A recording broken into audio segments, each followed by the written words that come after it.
ดฮอดบ้านคำลงเลิกงานนั่งมองขอบฟ้ารำไรป่านนี้บ้านเฮาคงออกรวงสวาย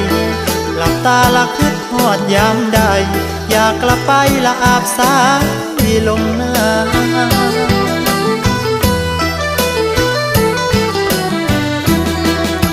เรื่องราวความหลังฝังใจบอกเค